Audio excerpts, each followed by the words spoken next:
Good afternoon. I'm very excited to welcome you to the first live screen panel discussion for Multicultural Queensland Month, exploring the question, is the label CALD still relevant? Before we begin, I'd like to firstly acknowledge the traditional owners of country throughout Australia and recognise their continuing connection to land, waters and culture. We pay our respects to elders past, present and emerging. So let's get started. Today's topic for discussion is the label CALD still relevant? Now, CALD stands for culturally and linguistically diverse. It's basically an administrative term that's often used by government and the broader multicultural sector to describe an individual from a culturally diverse background. But is it a useful term? And more broadly, what are the benefits and the shortcomings of using labels to describe cultural identity? These are some of the issues we want to explore today. Our aim is not to reach definite conclusions, but to explore the complexity and the nuance around the use of labels, particularly when we're describing cultural identity, both at a personal level and at an administrative level. The members of our panel have lived experience navigating this complexity, and they've kindly offered to share their experiences with us today. So I'd like to invite them to introduce themselves, to tell us their names, their positions, and what's drawn them to the discussion today. Thank you, Trish, and hello everyone. My name is Ignacio Correa-Velez. I am an academic in the School of Public Health and Social Work at QUT.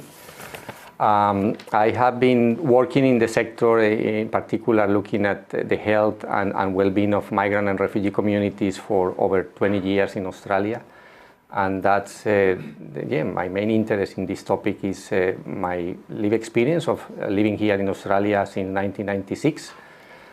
And my work experience supporting and teaching students from different backgrounds as well, and working with communities from different backgrounds in Australia.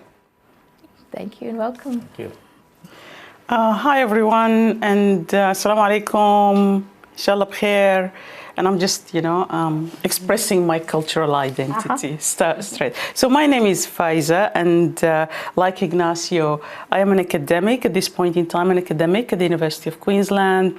But I also have multiple layers to myself. My interest in this topic is, again, being involved in the multicultural sector, working with people from refugee, migrant background, and primarily in the advocacy. At a lower level, I think it's about time for us here in Queensland and in Australia generally to start talking about topics that are a little bit off the limits. And because this is Queensland Multicultural Month, I think it's a good way to start this conversation, having courageous conversations. Thank you. Vanakkam. My name is Giridharan Sivaraman, but I go by Giri Sivaraman. It's just easier for everyone. Only my uncle calls me Giridharan. I'm a lawyer at Morris Blackburn Lawyers. I'm also, like Faiza and Ignacio, a member of the Multicultural Queensland Advisory Council. I'm also chair of Multicultural Australia, which is an organisation that settles refugees and migrants into Queensland. My interest in this topic, it comes from a variety of places. It's deeply personal in the sense of trying to figure out where my place is in a world where I don't necessarily look the same as everyone or feel the same about issues as everyone. But it's also, particularly within the law is often seen as a very monocultural or certainly not a diverse institution. And if you look at the highest levels, whether it be within the judiciary, whether it would be within politics, politicians who create the laws, or whether it be within the upper echelons of law firms, you don't see diversity. And I think that's led me to wonder, why is it that we don't have that? What are the barriers that prevent that from happening? And like Faiza said, I just think you need to have honest and courageous conversations about these issues. Thank you. It's really helpful. I guess the first place to start is to talk about cultural identity. Maybe Faiza, I can start with you. What's your cultural background? How do you describe it? Look, I think talking about cultural background is interesting for me because I think, are we talking cultural background or cultural identity? Because there is a difference between the two. Yeah. So cultural background, again, my cultural background reflects the politics of the region I come from, the historical politics of the region. So maternally, my grandfather was Turkish, my grandmother was Moroccan. Paternally, one of my grandfathers was Egyptian, and my grandmother on my paternal side is Sudanese. I was born in Sudan. Mm-hmm. I call myself an Arab to complicate things a little bit. And on top of that, when I came to Australia after September 11, I was identified as a Muslim. Mm-hmm. And so for me, all these things and labels now form my cultural identity or my cultural background. Mm-hmm. Yeah. And if we talk about identity, it's the other things that come on top of that. You know, identity could be an academic, could be a mother, could be a daughter, could be an advocate, could be all these sort of things. So I think identity is nuanced, is complex, and is equally dynamic. I think that's really helpful. Ignacio, what's your cultural background? How would you describe it? Yeah, look, I think I would define myself having a plural cultural background, a plural identities. Yeah, it depends as well, because now I think I am a Colombian Australian. Mm-hmm. I have lived in Australia for 26 years now. I was born in Colombia, so I feel very proud as well of that Colombian ancestry.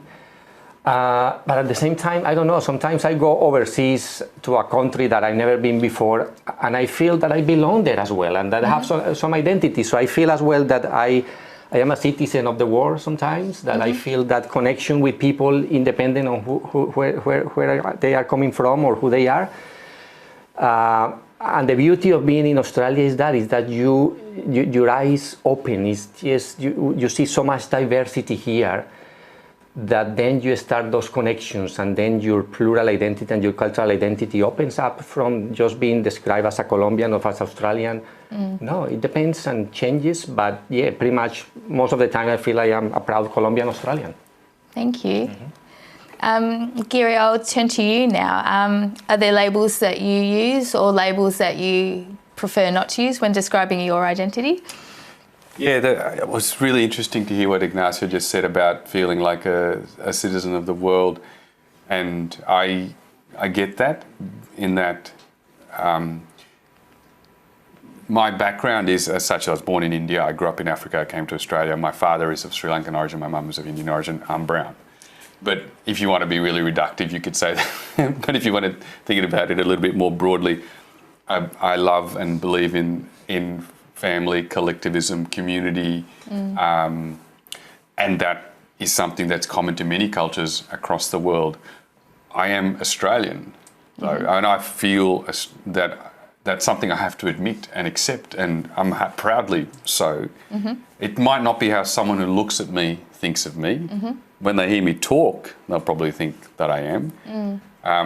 But it's also me kind of putting a stake in the ground and going, well, it doesn't really matter what you think, this is how I am, and in fact this is what Australia is. People like me are part of the fabric of this community, and that sort of gets to the nub or the heart of the labelling issue for me. The label I give myself is not necessarily the label you might give me, Trish, or someone else gives me, and so how you define yourself is important, but you have to acknowledge that how others perceive you actually is very relevant as well.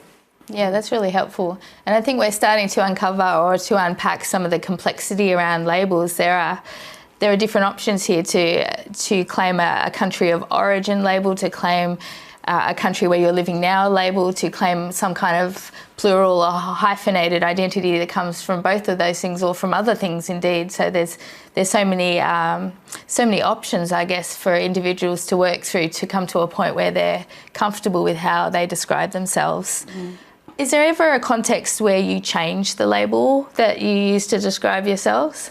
Maybe Faiza, would you like to share your Look, I think that's really interesting, because as you were talking, I was reflecting on what you're saying, and I realized in my description I did not include the Australian bit. And because I was simply thinking about First Nations peoples, and I really get inspired when you are talking to a First Nation person and then they describe themselves. And usually they'll go like, I'm a proud Indigenous woman from Mianjin country belonging to the Yagara people. And when I listen to that, it inspires me to start thinking about my cultural background and to connect deeply to it with no shame. And perhaps because I carry the baggage of being a Muslim after September 11, where people, looked at me, labeled me, and that label was problematic. And so at some points in time, people started retracting themselves from their cultural identity and religious identity to just become Australians. And so looking at First Nations people reclaiming their heritage really inspired me to go back and say, as you're saying, this is what I perceive myself. You deal with it in your own way. What you think, has implications on me, and that's why we are sitting here having these conversations, because of that gap or the problematization of identity or perception of identity and what we all think about ourselves. Yeah, that's really interesting. I was chatting to a young woman from African Australian background, and she was saying to me that she often uses the label person of colour, but she doesn't like that label. She doesn't want to use it to describe herself, but she uses it for the benefits of others because it gives them a way to describe her, and she feels that that's something that she has to do for them. Look, absolutely. We haven't started talking about colour. I mean, you mentioned colour, but colour is big. Colour is big, and it's one of the things that is the visible invisible. And we're only now starting to talk about colour. The person of colour was not there 2 years ago. Nobody was referring to themselves as a person of colour. But now it's becoming vogue, So for me, I can say I'm a person of colour, and everybody feels comfortable about that. So I'm not saying I'm a black person. But again, it's the politicization of all these sort of things. And I think when again First Nation people come, or in the global community, the Black Lives Matter, it brought colour back into conversations, and it legitimized talking about colour. So black people now can say, I am black, without the stigma of being black, and to have that pride. And a person of colour can say, I'm a person of colour, without the stigma that's attached to being a person of colour. And I think this is where the discourse changes. You're talking about, do things change? Absolutely, they do change in the way we think about ourselves and in the way we allow others to talk about us. Yeah, that's really helpful. Ignacio, are there any labels that you've rejected along the way in your journey to describe your cultural identity?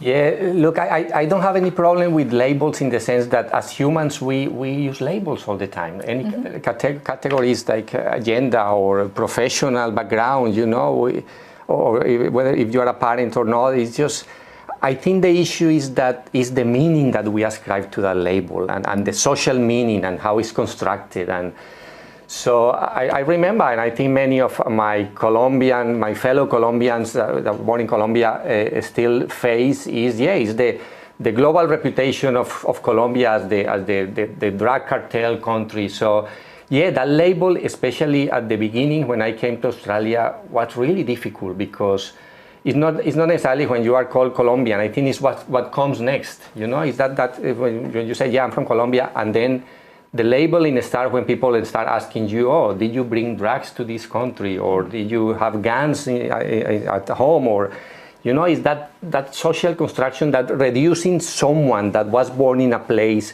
to these unique characteristics of drugs. That's a very reductionist way of defining someone. And I think the problem with labels is that I think labels overall are neutral, but it's the social meaning, the social construct of that everyone else ascribes. So I think over the years I have been able to deal with those issues and handle those issues the best possible way.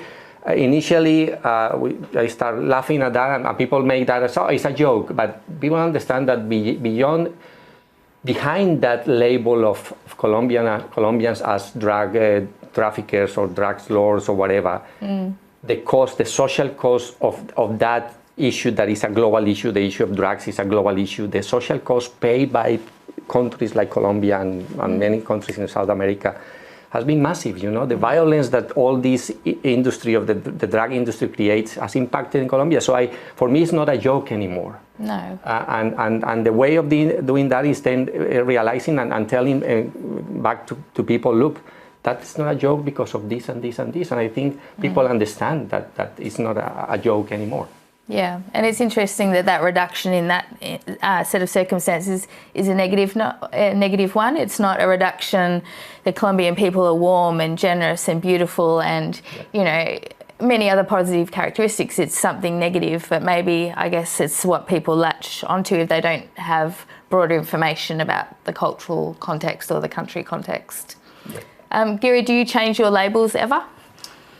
Yeah, I do.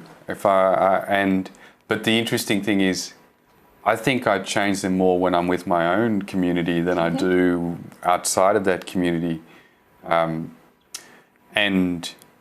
I think I do it without even knowing. Okay. I'm a chameleon. Just put me in a particular environment and I'll just adapt to whatever that environment might be. And I think you'll find that with a lot of people that are culturally and linguistically diverse, is you adapt because you feel that being different doesn't enable you to prosper. Fitting in enables you to prosper. I suppose the sad part of that is you lose parts of yourself. So for me, my mother tongue is Tamil. To my grandmother's great chagrin, I'm hopeless now, and the way I speak is terrible. The accent's even worse, right? And I had to give a speech recently in Tamil, and she was schooling me over the phone. She's 94, my grandma, but still sharp as. And she's like, "What have you done to this language?" But I think partly the reason I've let go of the language is, I don't know in terms of other people's languages, but in Tamil, the subject, verb and object are in different places to English.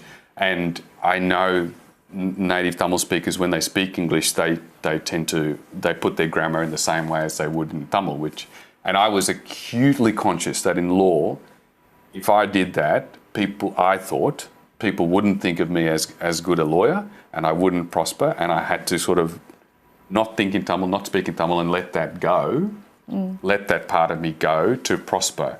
Now I look back and I'm a bit sad because that's a bit of me that's effectively gone for the sake of success in my mind. Right? That doesn't really answer your question, Trish, about labels being rejected, but I guess what I'm talking about is in the sense of how you adapt. You're saying how you change, and you do change to enable you to, in your mind, I think, succeed in the environment that you're in. Yeah. I just want to jump in and Giri, I think you raise an important point because I was asked this question 6 months ago on Harmony Day. And I said something quite similar to you. I said when we come to the workplace as people from different cultures who hold, great traditions, we sanitize ourselves to fit in. And so you go in very bland, and then you start absorbing what's around you and accommodating that and becoming that. And once you walk out and you are back at home or with your community, you start, pulling the traps back again. You are the person that you think the community wants to be. And again, there is a dynamic at the community level because if you don't act as the expected cultural person, then it's like you've become arrogant because you're no longer, because you speak English, or because you're a lawyer, or because you're an academic. So you find yourself constantly navigating and calibrating how much culture you expose and how much, making visible and invisible and all these layers. But you get to a point where you do it seamlessly, and you're not even thinking about it. I think we're awesome.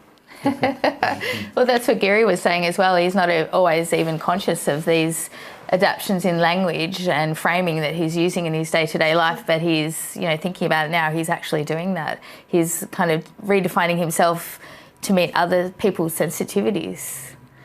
Is that a hard thing? I can't imagine what that's like. Or but maybe I do it too and I'm unconscious of it.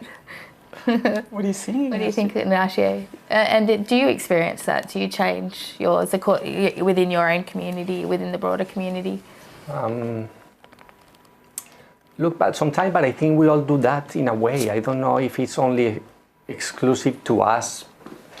I don't know. The issue that for me the experience has been different because I have always worked in Australia in very diverse environments, because my area of work is mostly around, with migrant and refugee communities and multiculturalism and in public health from that perspective. So, but I know from friends, for example, when they work in a more kind of monocultural workplace, probably that's true. They need to adapt, and then at the same time, I think we all have a role in bit by bit changing that culture as well, and I think that's why, in part, and we will be talking about that a bit later in terms of the term CALD, cultural and linguistically diverse community background, is because in a way that diversity allow us to push the boundaries a bit and say, look, this is who we are now. Australia is diverse now, and therefore my culture in my workplace, I am pushing the boundaries as well for that workplace to acknowledge that there is diversity, that we are no longer a monocultural, that we have never been really a monocultural community, because we have a 60,000 years history of First Nations people that were really diverse, that many different nations around the continent. So it's challenging that kind of idea that Australia is kind of monocultural. Still lots of issues of power and control and dominance, of course. There is a dominant culture, but slowly, I think we are challenging those and trying to change the boundaries of that as well. Before we get, I guess, into that broader discussion, which I think is an important part of what we want to talk about today, I'm interested in the question, where do you come from? From my understanding, it's a question that our panellists get often. Perhaps, Giri, how do you respond to it? Do you feel uncomfortable with that question? I do kind of hate the question, if I'm going to be really honest. But I also get why it gets asked. I think I used to be a lot more precious about it when I was younger. I'd have I experienced racism a lot more when I was younger. I don't really now at all. Perhaps this just comes from having been a bit more successful in life and maybe being a bit older or whatever. I don't know what it is. But when you've experienced it, then that question, you feel sensitive to it. And you kind of think, you're asking me that because you think I'm different. I'm not different. I'm just as Australian as you are, and I belong here. And then you go through this whole monologue as to why you're really angry about it. What might be actually a pretty straightforward question without any malice or malintent about it, right? Yeah. And of course, someone might be genuinely curious, and that's nice. And it's not a othering. Yeah. It's just a genuine curiosity as to, where do you come from? And then, of course, you start getting really conscious. If you ask someone, you go, so what's your national background and racial lineage? Because you're avoiding asking the question of where is that accent from? That's a more politically correct. Right. Yeah, that's right. Yeah. So, yeah, I mean, I don't love the question, but I get it. Yeah. And the interesting thing, of course, is it doesn't necessarily give you a straight answer, because as a grand survey of 2, I asked my 2 kids what they would say in response to a question as to what their cultural background was.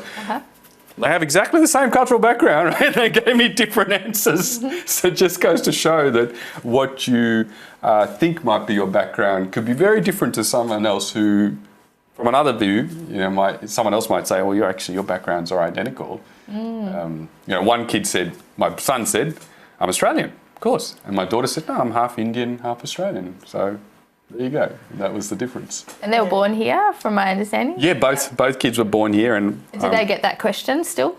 And my daughter said she gets asked the question. And I said, well, how do you feel about that? And she went, no, it's fine. I don't think it's bad. I just think it's someone wanting to know more about you. And my son said, no one asked me that. I'm obviously Australian. Well, they're both brown. And they've got, but their mum is Anglo-Australian as such. So how they're perceived, I don't know. I don't know how they're perceived by their peers, but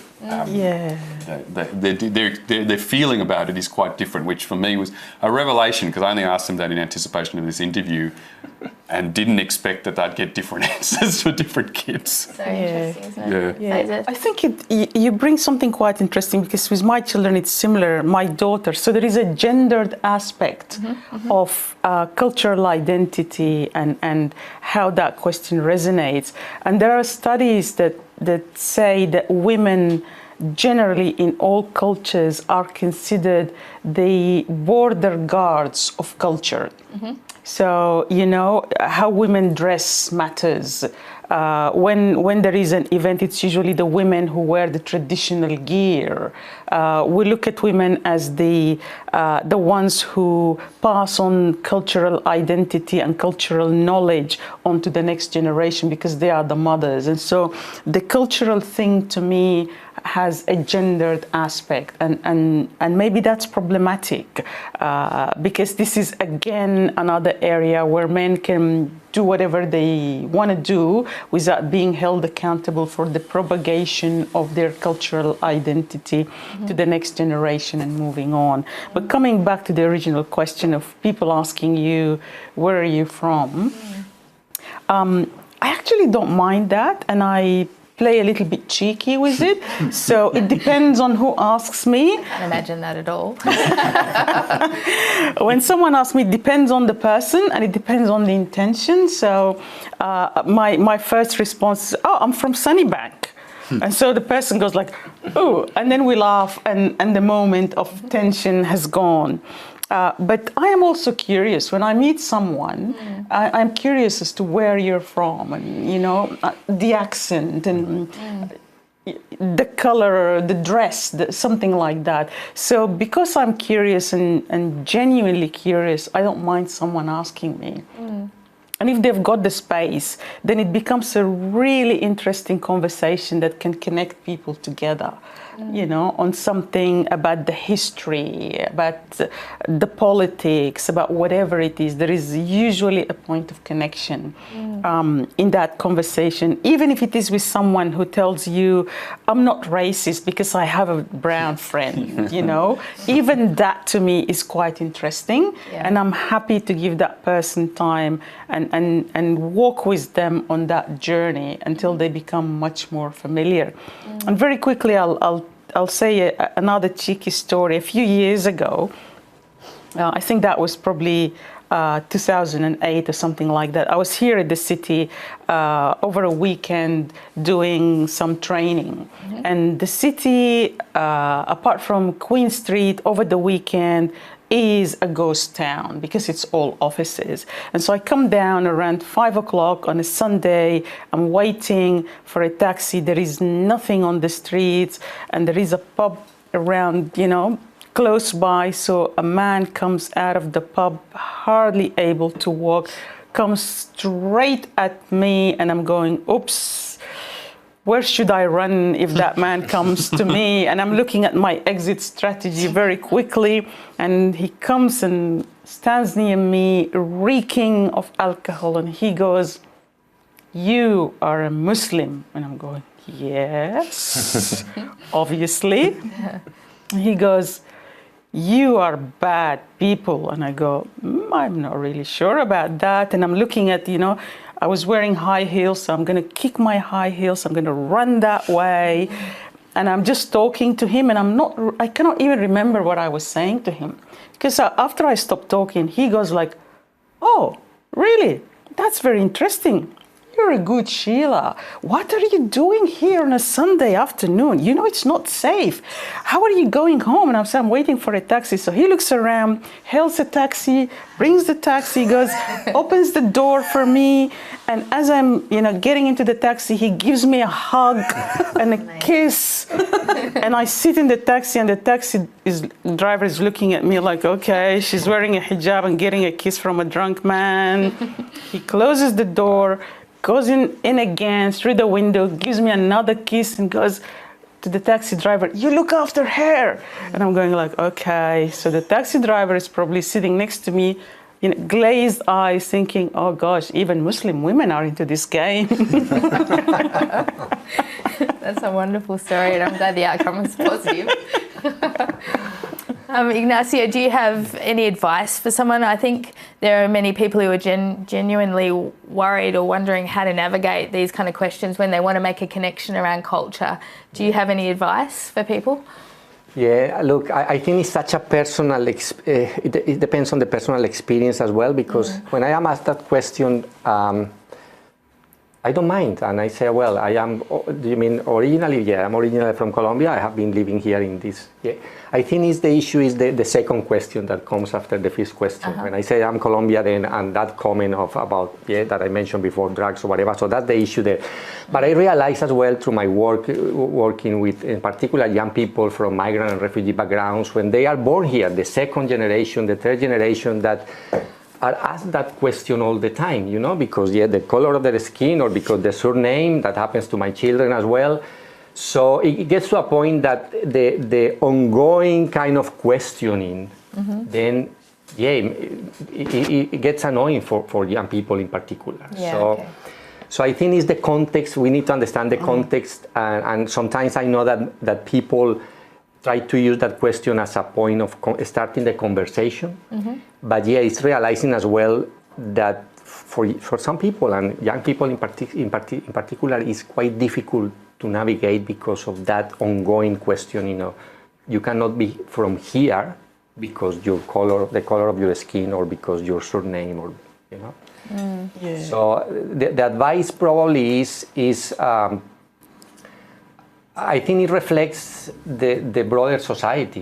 If still a young person feels annoyed with that question, is because of, again, the meaning and the challenging of identity that comes from that. So I think we need to challenge that idea that there is a single Australian identity, or there is, as Faiza was saying before, we navigate plural identities through our culture, ethnicity, religion, profession, sexuality, ability or disability.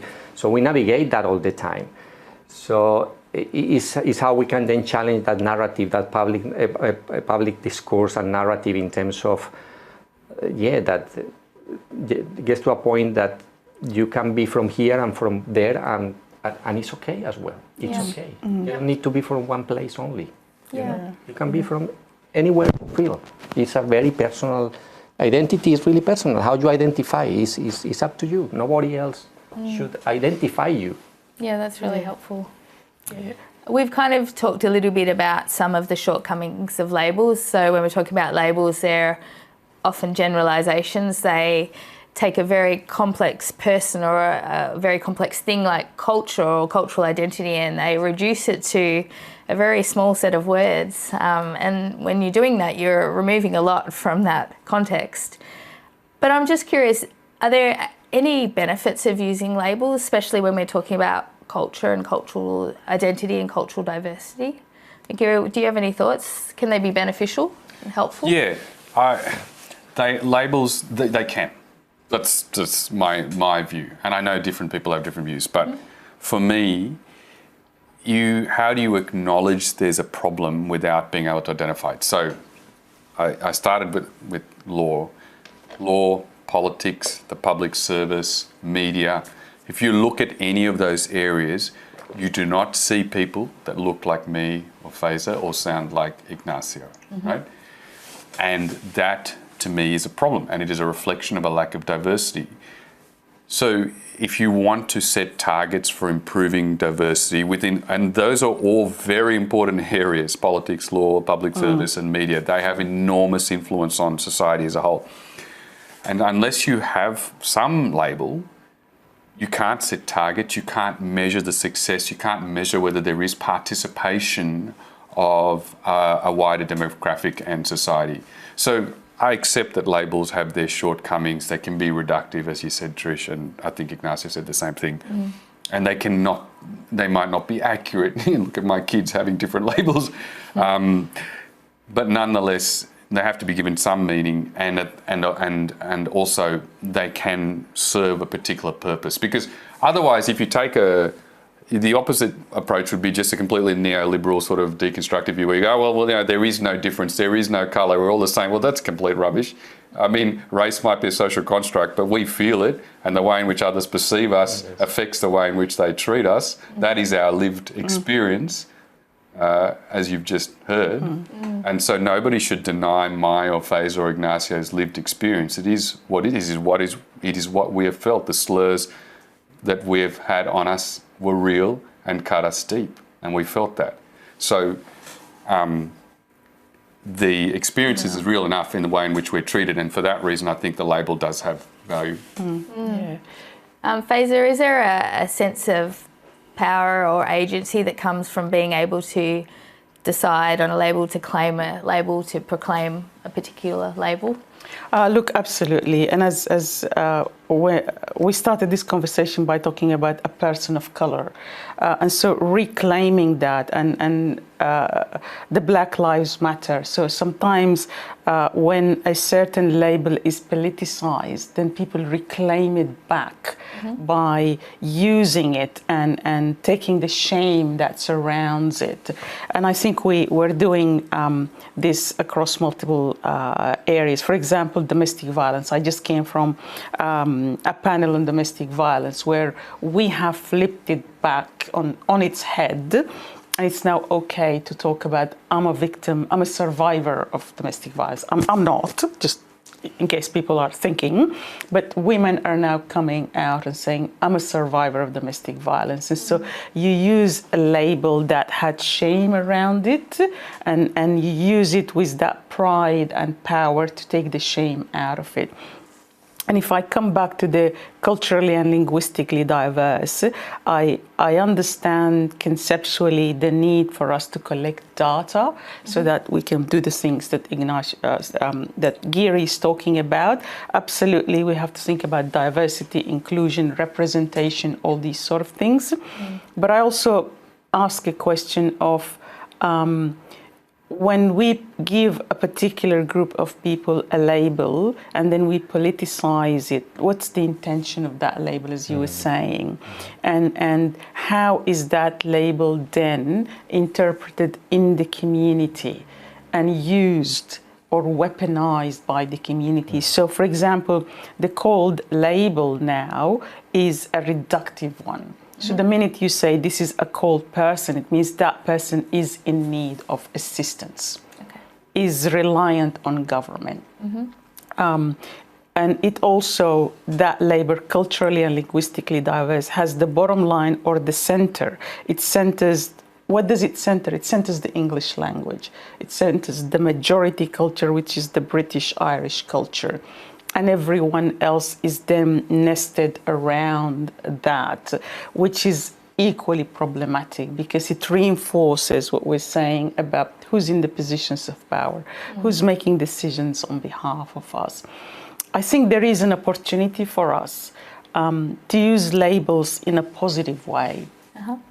If we look at ourselves and we're a culturally and linguistically diverse nation, and we reflect the rich cultural heritage of 300 language groups, 300 cultural groups. How positive and how exciting is that? And every single one of us will be feeling, uplifted. But if we say, we're culturally diverse, but, the CALD community needs support, the CALD community needs this, then we're immediately stripping and the rest of the community is then looking at us as wanting rather than as a resource that can provide and give. Yeah, that's really interesting. Ignacio, would you describe yourself as someone from a CALD background? Yeah, look, I don't see, I think the issue of labels again is the power and the meaning ascribed to that. So that's the issue, is when a label is disempowering or is provided in a very disempowering way to reduce a community and identify a community as less worthy or inferior. So that's the issue. But labels have always limitations. So I think for me, I work in public health. So I agree with Giri that in public health there is something very vital, and is the right to be counted. You know, if we are not able to count everyone, everyone has the same right to be counted, to be there, to be visible. So we need those labels to ensure that then people are not disadvantaged, because we know that most research in Australia, participants in research in Australia in the health space, are English speakers. Yeah? Because researchers struggle with having to work with interpreters to include people that their level of English is not at that level to participate in a study. So we are making decisions, clinical decisions and health decisions, with data that does not represent the whole population, and that's a problem. Yeah. And that's when I see disadvantage in that, and therefore in those cases the label is required. I know that the CALD label is quite groups a broad diversity of people together and have lots of problems, but in some contexts we need to do that to show that visibility, you know, and it can be used the country of birth and language spoken. So there are different ways of measuring that. But yeah, for me is how to ensure that everyone is counted and visible and present. Yeah, that's really helpful. Gary, what do you think of the label CALD? Does it resonate with you? Yeah. I hadn't even really reflected on that until I was asked to participate in this discussion. And I remember chatting to Ignacio. I don't think Faiza was there at the time, but we were asked this on the council, the Multicultural Queensland Advisory Council. And Ignacio just went, "Yeah, I'm CALD." And I said, "Yeah, I'm CALD." And then I thought for a while after, "Am I really? I love going to the footy. I love a beer. Am I really all that different to anyone else around me?" And then I thought, well, I think I am to a degree, but I wouldn't want to overstate it. And again, I know I'm saying the same thing here, but I think I'm also probably perceived differently to some degree. So the label has a limited degree of relevancy to me, if I'm going to be really honest, I think. But I still think the label has some degree of validity, and far more for others. And so for that reason, and for the reasons I've already gone into as to why I think it's important to be able to measure diversity within various areas, as I said, public service, politics, media and law, it's important to still have it. But for me personally, I'm actually not as sure as I was, say, a few weeks ago, just in thinking about it and talking to family and friends in anticipation of today's discussion, and just trying to have a very honest self-reflection about myself. And I think as a person you change as well. I mean, who you are at 20, 30, 40, right, in terms of how you think of your identity is different. Yeah, I imagine that labels come and go on that journey. Sometimes they're relevant and resonate, and sometimes they don't and they're not. Yeah. And you used to the non-English speaking background label was before CALD, and it was probably relegated because it was really focused on you are lacking something, you are lacking a language. So I think cultural and linguistically diverse has lots of limitations, but still at least is more neutral, you know. And if we really work together as a country to say, look, being from culturally and linguistically diverse is an asset. It's not a problem. Culture is not a problem. Language is not a problem. It's an asset to Australia. You know, we are a more creative and an interesting country with all the diversity. So if we relabel that and give that power to the term, most people will feel, okay, yeah, I understand why we need to collect this data, because I will be represented there and I'm not missing out from services and from policies. And so it's again how we can change the narrative to make it a positive you know, instead of a deficit approach. Yeah, that's helpful. I've been thinking kind of long term and thinking about the issue of labels looking into the future. So if we think about our country, it's incredibly diverse, and from the statistics we have, we know that diversity is maintained and if not increasing over time. So I think it's 1 in 3 people now, Australians, have cultural connections outside of Australia. That's likely to increase in the future. I wonder if there's ever going to be a point that we can envision where we don't need to label cultural diversity, given that, well, 2 things. More and more people are culturally diverse in some respects or have cultural connections beyond Australia. But also cultural diversity seems to, again, suggest there's a mainstream from which diversity is held against. And I wonder if you can envision a point, or if we should envision a point, where we don't need to label cultural diversity at all. Yeah, that's an interesting one, and I've been thinking about it. I don't think we will get to that point because we're a country of migrants, and there will always be people coming to this land. I mean, and you look at the US, they are probably step ahead of us. They've been 600 years or 500 years, and we're just 250 or 300 years. And they're still collecting data. They're still quite diverse. And problems in the world have not being all resolved. So there will be migration. There has been migration since the time of Jesus. He was a migrant. Muhammad was a migrant. You know, Moses was a migrant. Come on, this was like 2,000 years ago. So the problem is not going to finish. Yeah. There will be movements of people, and people like us who did not come here as refugees, but came as skilled migrants looking to extend themselves, to contribute in other places and in different ways. So there will continue to be, I would like to see that there is a continuous collection of data. Under what label, I really don't know. But I think that is useful because I am hoping that one day we will look at that and say, we're a globally competitive country because we've got all these groups of people. We've got representation from any place in the world. And how cool is that? And it also makes the invisible visible. It allows us to start talking. It allows us to shine a light around the dark corners. So there are no dark corners in the place we are. Data is incredibly important, I think, yeah. I get really excited when somebody says, or when, they talk about the weather. This has been the hottest day in the last 100 years or since records have been collected. I'm like, yeah, that's really cool.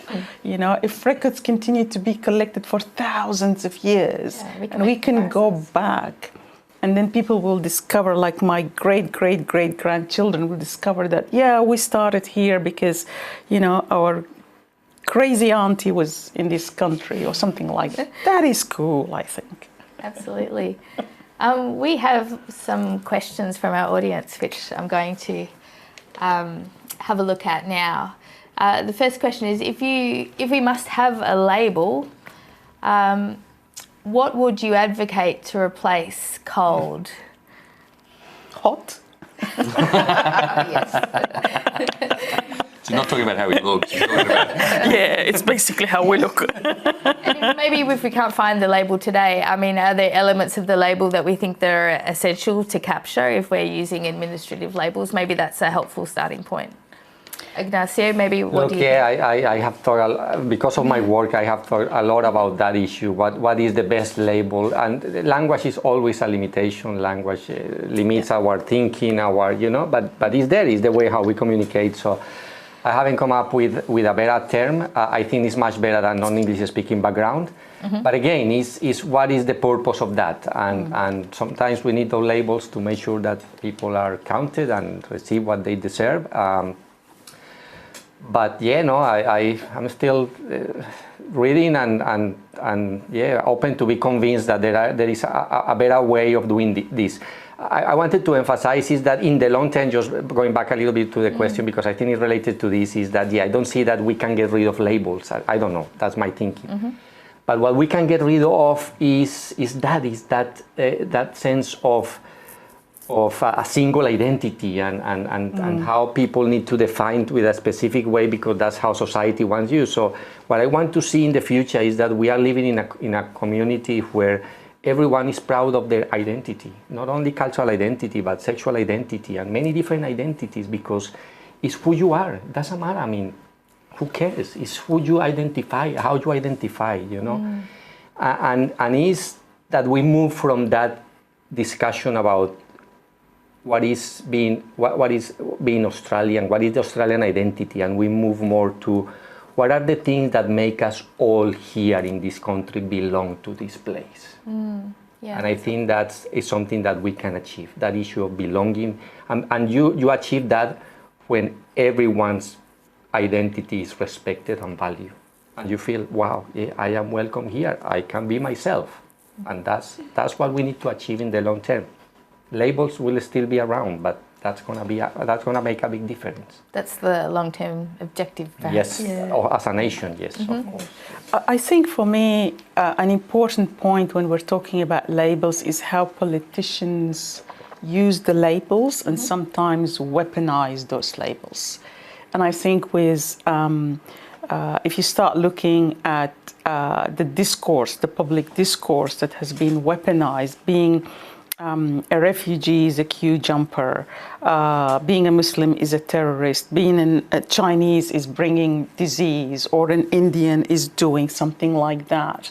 And I think politicians have to be very careful because they can really mess up the fabric of society for political gains, and that is incredibly dangerous. Whatever label we use, at a community level, we will be comfortable with it as long as it's not weaponized for othering people. And I think, politicians have to be very careful about how they use labels, and the media in particular also needs to be very careful. The African gangs, you know, when somebody talks about African gangs, that impacts my son walking down the street. So that lived experience about something that's being said to the media has implications at the school playground. And that is, I think, an important point for people to think about. Yeah, that's helpful. I think, Giri, the next question is directly to you. One of our audience is intrigued by your story where you mentioned that you have to change, or that you felt that you've had to change your identity within your community. Has that affected your sense of belonging to your cultural community? Do you have any reflections on that? Oh, that's deep. Thanks for the question. I don't mean that sincerely. That's nice to be asked. Yeah, it probably has. I'm just going to be honest. This is a day for honesty. It's courageous conversation. Courageous conversation, exactly.